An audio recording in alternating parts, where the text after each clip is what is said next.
So, here it is. Hi, peeps. Hello. Hey. Hello. Hi, you who are watching this. If you're watching this live, good. Leave a comment. If you're not watching this live, well, leave a comment. Why not? We have a fun new subject today, this week's. But before we get into it, let me see who we are today. Who we have today. We have Juan, Kira, we have Megan, we have Jessica, and we have Fanny. And me, Benoît Meunier, of course, from Pencil and Paper Labs, the team who are creating practical resources and materials for people looking to level up their UX game. So check out articles and courses at pencilandpaper.io. I really need something on screen right now. And by the way, we're about to push on the publish blue button for our next big navigation article, by the way. So today, the floppy disk must die and other things to put to rest. So what are the UX things of the past? I love the floppy disk example because, it was meant to save back then when I was young, but it doesn't feel right to keep it, right?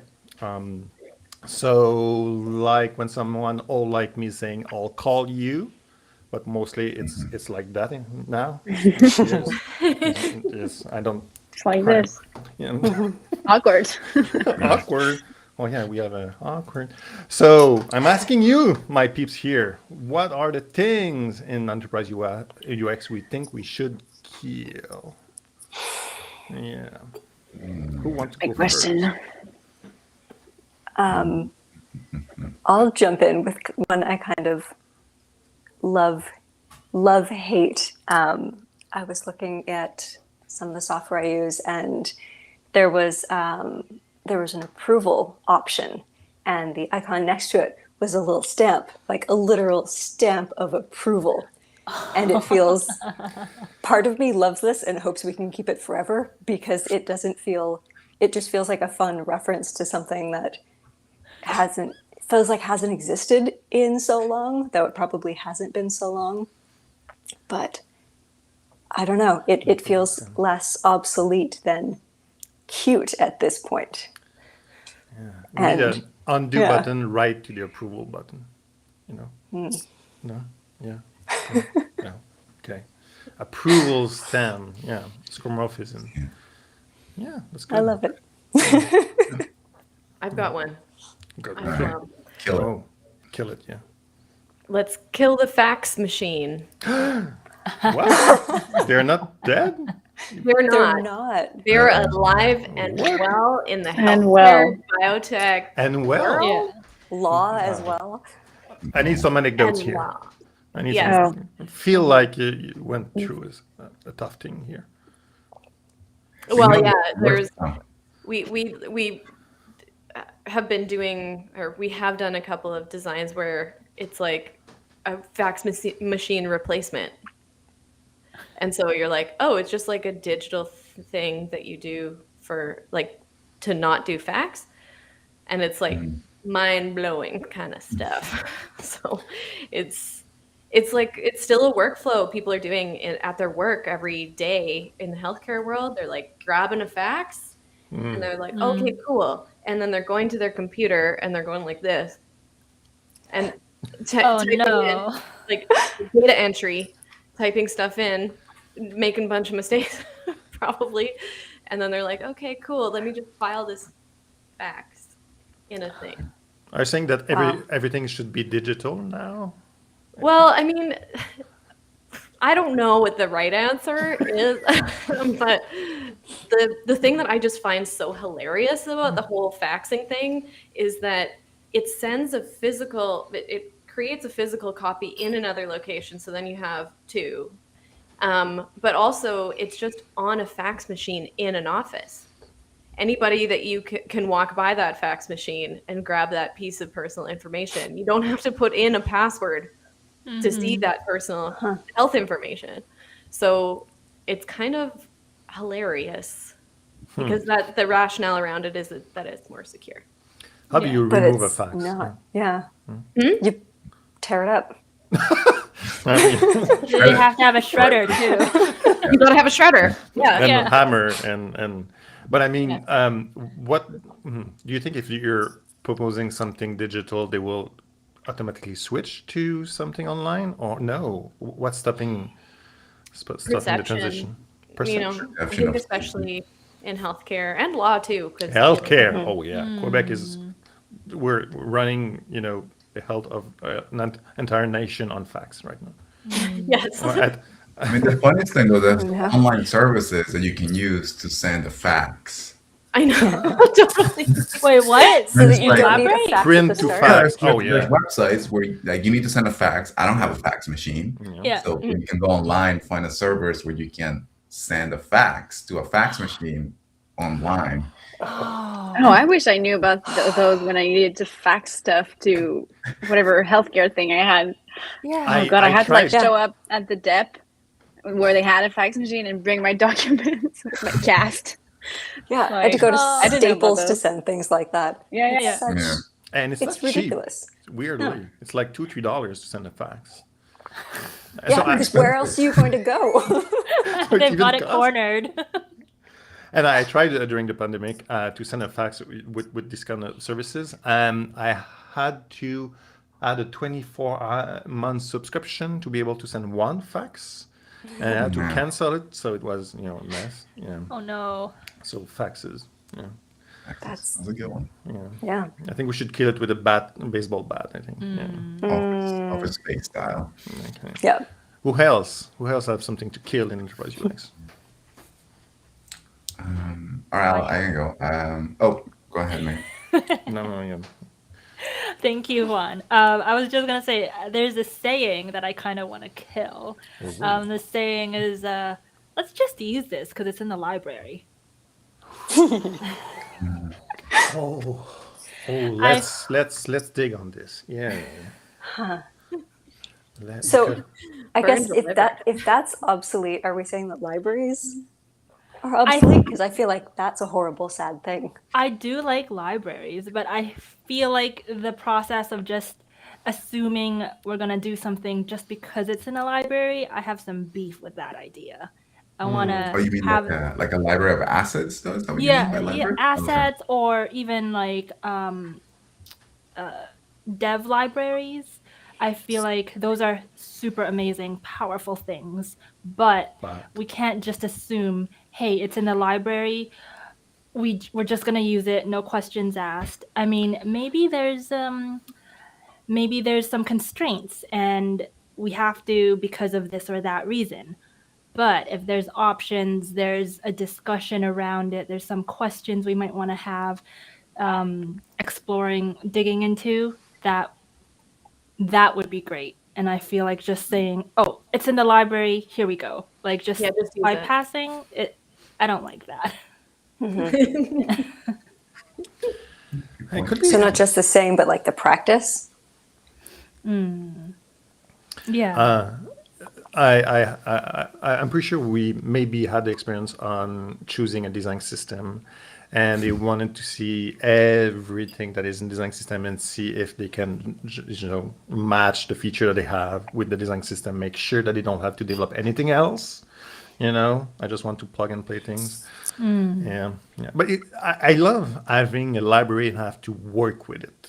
By the way, having constraint as a designer is very interesting. And sometimes with clients, I'm forcing them not to develop something. It's weird we have this other thing. Let's figure out how we can use the design system first before we, play around and move things. So, there's maybe a way where we can place this Lego here and there because most developers will love to just, start from scratch. They love to do that. And I'm saying, leverage something Oh. else.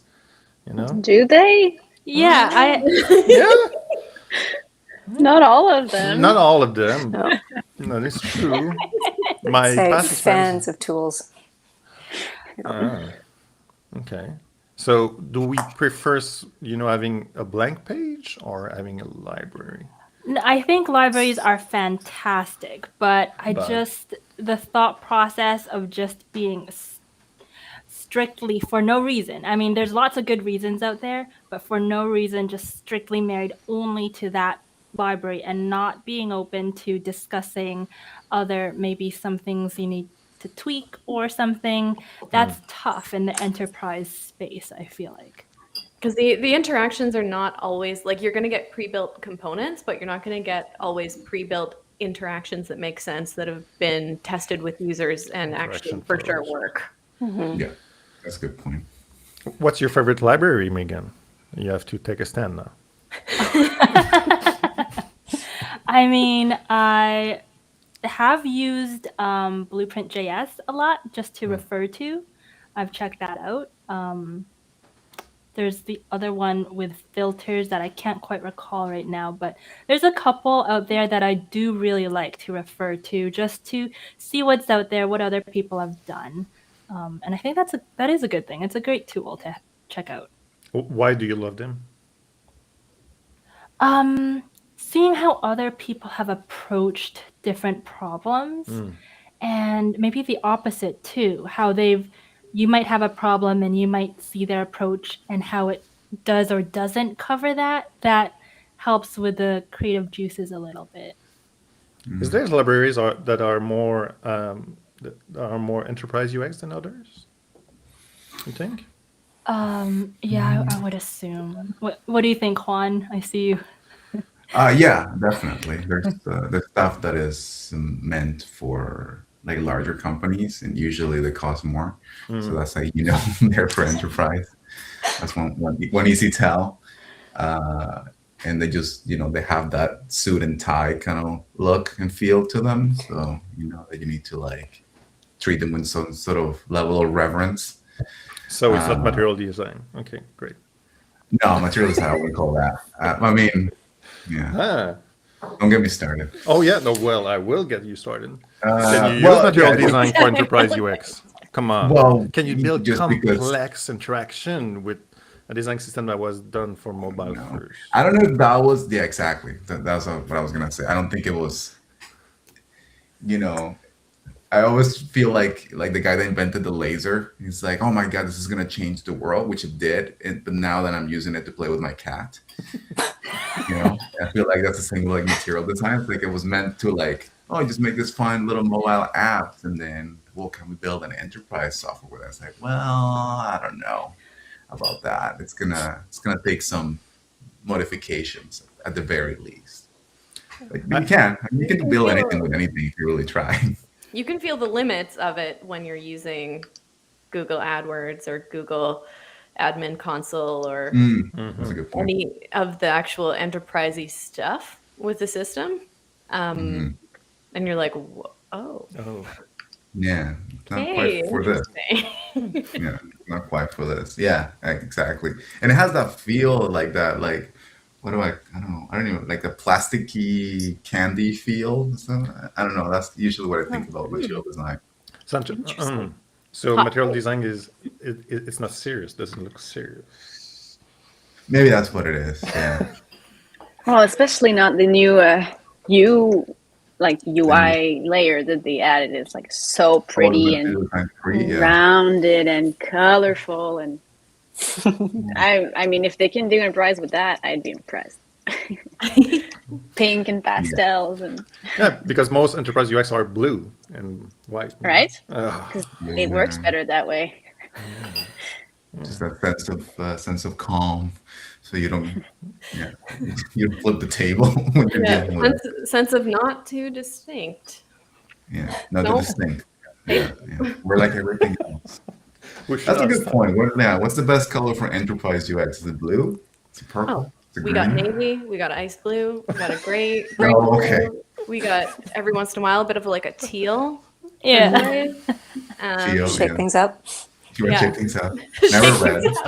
That's only for interaction though. Come on. Yeah. Yeah, that's a good point. Talking about sorry. There's definitely a limit of colors that people use for enterprise. It's like this is it. Cannot step out of bounds with this one. Yeah. Do you know why? Why? Oh, probably I'm sure there's some sort of like color theory out there, and psychologists that study like colors and say this is what we should use. Like purple is supposed to make you feel royal and royal. Well, that's what I'm saying. Yeah. For these worldwide companies, that's a pretty interesting. Oh, yeah, that's a good point.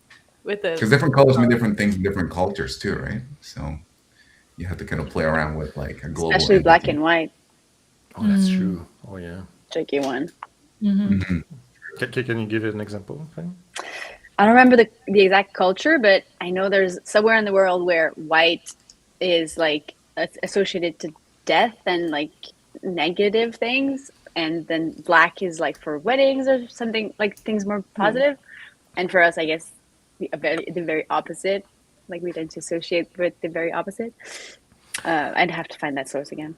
But I remember working on a team that was black because it saved some electricity because, white need more electricity. And so we switched to black just to save some electricity. That was interesting.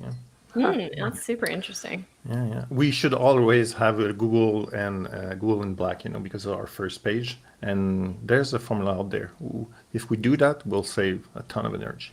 Oh, like yeah. Yeah, apparently. Is that how we need to make our interfaces green going forward? As a crew, it's like we just dark theme is just kind of what we have to do to get our LED certification. Or use faxes. Yeah. Facts. Oh, I have another thing I want to kill in enterprise software whenever you guys are ready. Yeah, go for it. Shoot it. Shoot. Not very well done tables. Well, they are killing us. That's the problem. Tables are killing us. Yeah, They'll we kill have us to- before have we to- get to kill them. Yeah, you encounter one or two, I think, Ceara. Yeah, and I'm still for some reason interested in it. I'm still like, ooh yeah, let's fix this table. Let's do something. Let's make it because it's like the core for so much enterprise software. It's the core interaction or it's the core experience, and it's horribly done. It's there's no viewing options. There's no flexibility in the table. There's no reusability of the tables on different screens. There's batch actions aren't a thing. There's just a lot of crappiness, low quality tables, and they're literally the most like if you could redesign one thing on your enterprise product, it probably should be that in a lot of cases. Interesting. I'm very passionate about Not the color topic. of the table. Oh yeah. Long live the table. What's the first thing we have to stop doing in data table? The first thing, Packing in irrelevant information in the wrong order. Too easy. Next one. I would You say said one you thing. be able to filter on every column. Filter in every column. oh, Oh, yeah. Jessica, feel it. I want that one for sure. The first thing we would need to fix, I would say, I don't know what it is, but finding a way to multi-select across pages in a way that's not confusing. Multi-select. That Oh. once we fix that, we can do anything. It's never clear. Like, is my selection still on? Do I have to do this per page? If you have a solution, comment below. We'll buy your solution and we'll sell it for double the price. You should check out Tabulator. They do a good multi-select. Yeah. Tabulator. Use that in Okay. that. What's the best library or design system for data table? By the way, I don't know. you don't know. I found one. I don't know. I would say Tabulator because I use it a lot. It more plugins than I've never seen the design system that's very great. More plugins that can be added on top of it that can do that. Yeah. Nothing in the design system. I've never been impressed by a table in a design system yet. That's true. No. Yeah. That's true. they're not impressive. They feel like a necessity in some cases still. I have an anecdote about something we kill around data table. I think now it's new. I wanted to talk about breadcrumbs because I think we should kill them. That's me. But now so we did usability test for a big enterprise UX, and so we had like 100 participants, all remote, unmoderated. Was great. It took like 3-4 months to set it up, and we sent this UI, and so the first respondent just was just a complete failure. They didn't succeed at it. I said, "Oh my God!" Okay, we're a bit afraid. The second one was just perfect. The first one took like 10 minutes to do a task. The other one like 30 seconds. I said, "Oh, okay, Okay, we're good.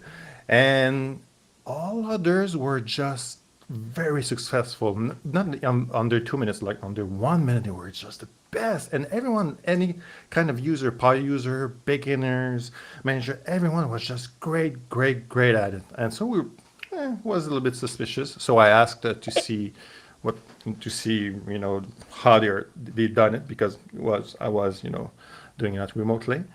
And they sent me a photo and they had the solution on a piece of paper right on the right of the monitor. Why? Why you're giving, participants how to do this?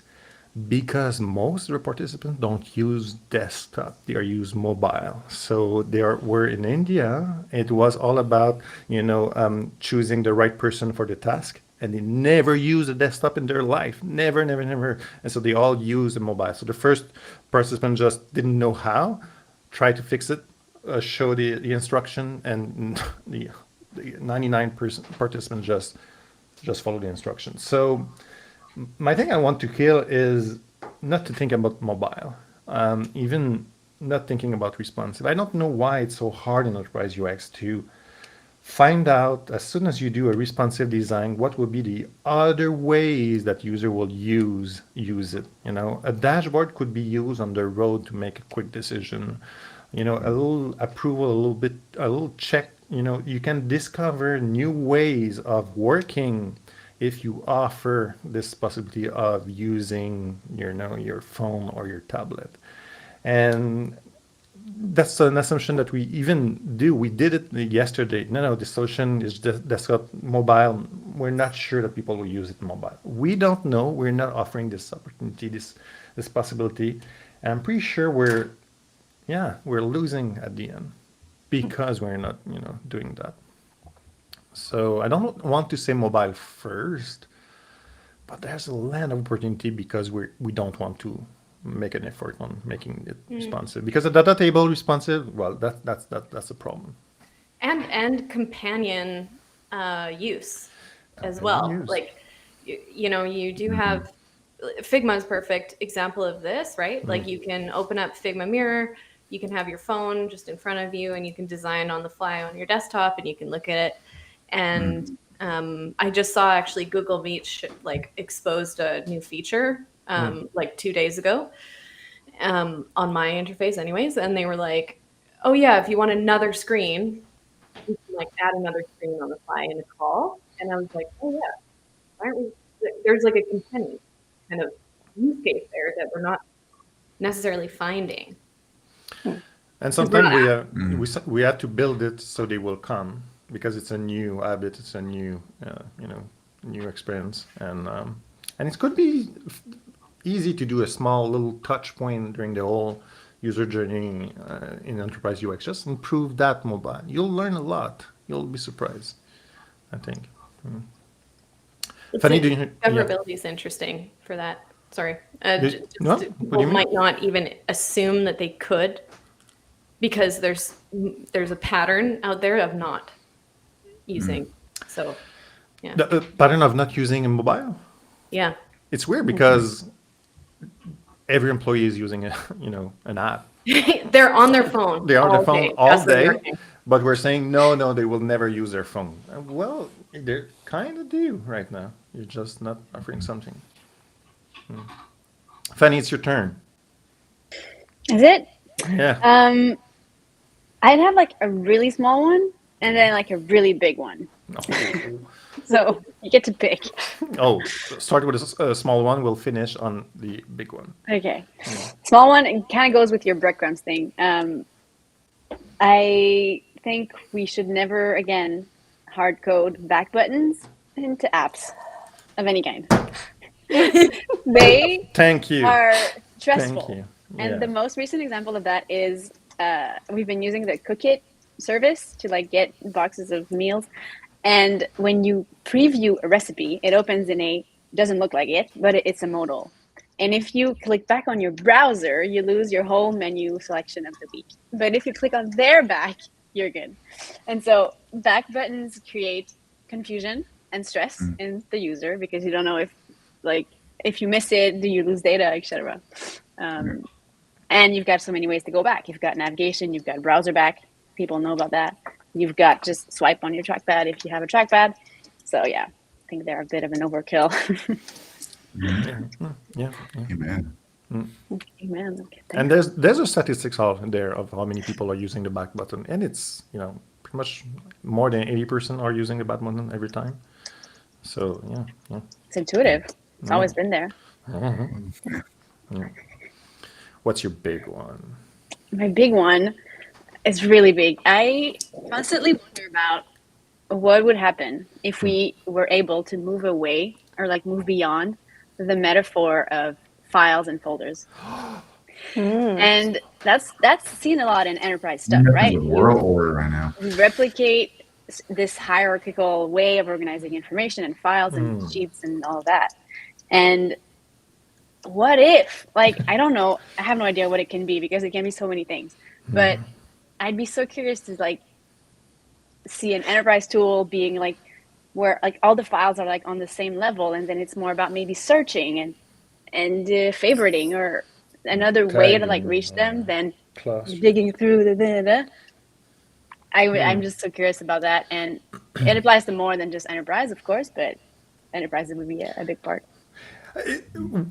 I see a lot of new experience in VR trying to replicate the file folder things. It doesn't work at all. It doesn't work. It's impossible. You cannot go into a folder in VR. And so, maybe we're stuck with it in 2D. And next, we'll have to find out another way to navigate. But that's true. File folder, the classic tree thing on the left. Yeah, even for filters, you have a bunch of filters. How do you manage that? That is not file folder inside of them. Oh yeah. Yeah, and why? And like to identify the file that you need. Like we worked on a big PDF annotation product, and there was multiple PDF files with the different pages that looked differently. Like thumbnails would look differently, and there was hundreds of thousands of pages in these, at least tens of thousands. And so, I mean, we did a little bit of exploration, kind of thinking about like, what's a bird's eye view of this? Like, are there other ways to identify what these files are than just, 3 columns of data that you can show? Like in Fanny's scenario she's talking about. Maybe in the decentralized world in Web3, we'll have to think about this because there's no. Interesting. There's blocks now, though. Yeah. Good. That was a weird show and share today. How do you feel about, because we talked about death all day, and now we want to kill things, and we're a little bit shy. That's weird. That was fun. Now we're more alive than ever. Now we are motivated. Any last word, Ceara, to motivate us? Yeah?